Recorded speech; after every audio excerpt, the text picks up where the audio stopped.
What is going on, everyone? I hope everyone's enjoying their week. I had a great weekend. If you're new to my channel, my name is Black Apino, the Apple Guy, and if this is your first time viewing my channel, please hit that subscribe button, hit that bell notification, that way you don't miss content when I drop it. Today I'm going to be talking about the GoPro Hero 7, and for those of you that have watched my channel over the past have known that I love GoPros. I have started off my channel, actually recently started off my channel before I got my Panasonic G7. I have started with GoPros. I've had comparisons with the Hero 5, the Hero Session 5, and my most newest acquisition, the Hero 7. And obviously with the Hero 8, I have not actually switched to the Hero 8 even after breaking the LCD screen on actually the back of this. Instead of me just upgrading to the 8, I actually stuck with the 7 because I love the 7, and there isn't much of a difference between the two. Obviously with the 8 already out, you have different types of accessories. It's a little bit bigger than the 7. You can get mods for it, such as if you don't like the audio on it, you can get a media mod for it. You can get a light mod, you can get a display mod, and all these different accessories for it. And that's nice and all, but in essence, it's really nothing more than just a second version of a Hero 7. To me, it's just a Hero 7 version 2.0, and I didn't really see much of a difference between having to buy this versus the 8, as the 8 is a little bit bigger, so all the accessories that I had for the 7 would actually no longer work with the 8, which means I would have to buy even more accessories, and I'm not really looking forward to really wanting to do that when the 7 was perfectly capable of doing what I needed to do. Even with the broken LCD screen that I had on the back at the time, it was still touch. That just shows testament to how rugged these things are, even if you drop it on ice, which I live in Alaska. It just happened to drop it on ice, and it just happened to hit it right on a nice corner and just, well, cracked. So I'm going to go a little bit into depth about it. I've done a few videos and comparisons between the 7 and the my preferred 5, and I've done a few little videos on how to live stream, some of the best accessories for the 7, and I'll have a link in the description for those somewhere up here, so you can always take a look at those videos. But it's not a bad little camera. I think it is honestly the best action camera that I've seen on the market. Obviously with other ones out there trying to topple down GoPro. If you're looking for a really good beginning camera that takes excellent stills, but you don't want to spend a lot of money on a DSLR or a mirrorless camera and having to deal with like lenses and all that, I highly recommend shooting with a GoPro, as it will give you a lot of the features that you're actually looking for in a much more smaller, compact device, and you can still use a ton of devices and accessories for it and still come under a lot of the money that it would cost to buy a even budget camera. So what we're going to do is I'm actually going to be filming from my Panasonic. I'm actually going to stop filming from my Panasonic, and we're going to actually finish the rest of the review from my GoPro, and we're going to start that. Now, as you can see, I am now shooting the rest of this video on my Hero 7, and I'm actually shooting this in 1080 at 60 frames a second.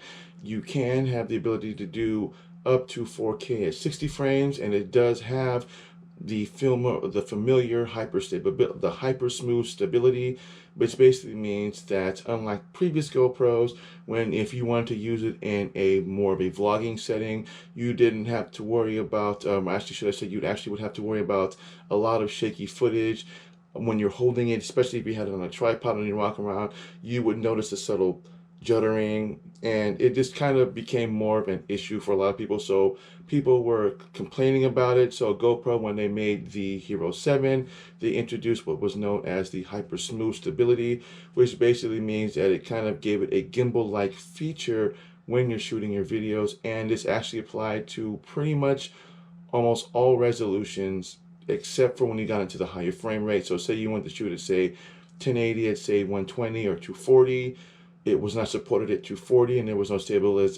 stabilized image with the 120 frame. But say you wanted to shoot it at 1080 at 60, 30, then you wouldn't get that hyper smooth stability. And even when you were shooting it and say the 4K version, and you want to do it at say 24 or 30 or 60, you could do it in the hyper smooth stability with those. It's a little weird though when it comes to actually having to initiate the hyper smooth stability on the 4K. When it comes to frame rates, I've learned that as soon as you switch it from say 1080 to the 4K and then switch to 24, it would say that it did not support it. Simply, you would just go in and change the aspect ratio of the video. So on the top corner, it would say 4:3. You slap on, or it would say 16:9. You slap on that, switch out, go back in, switch it to 16:9, and then there goes your hyper smooth stability, and this would work fine. And then once that was it, you pretty much would just be on your way of recording. Now, when it comes to audio, it does a pretty good job of audio. I do love the fact that if you wanted to integrate an external audio to it, you didn't have to worry about spending $80 on a mod, which you would with the Series 8 version of the GoPro. You simply can just buy a simple, what they call a GoPro case that you could use to insert the case. So it's like the frame that I'm using right now for the GoPro, but you would buy a third-party one, and you could buy what was known as the HDMI 3.5mm jack that you would just basically, it was connected via USB-C. You would connect it into the side of the GoPro, and then you would just attach your external mic to that, and then you had yourself a perfect vlogging camera. I made a similar video to this. I'm probably going to update it again just so people can see that it does work well, even if you want to use an external mic as opposed to just using the audio that is already equipped with it. And again, the audio with it is not bad. It's not great, but it's much better, and it's improved along the ways as it upgraded the GoPros. Now, when I first bought my GoPros, I have always loved the fact that they were small, compact, and you could have all types of accessories for it.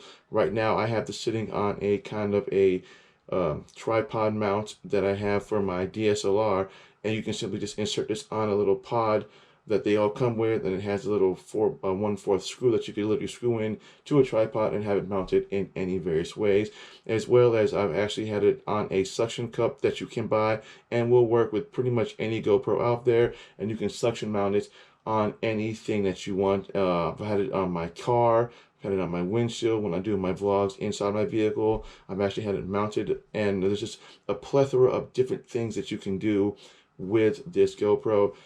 Currently now, I'm using the app that that you can download, the GoPro app, and I'm using that to control the GoPro.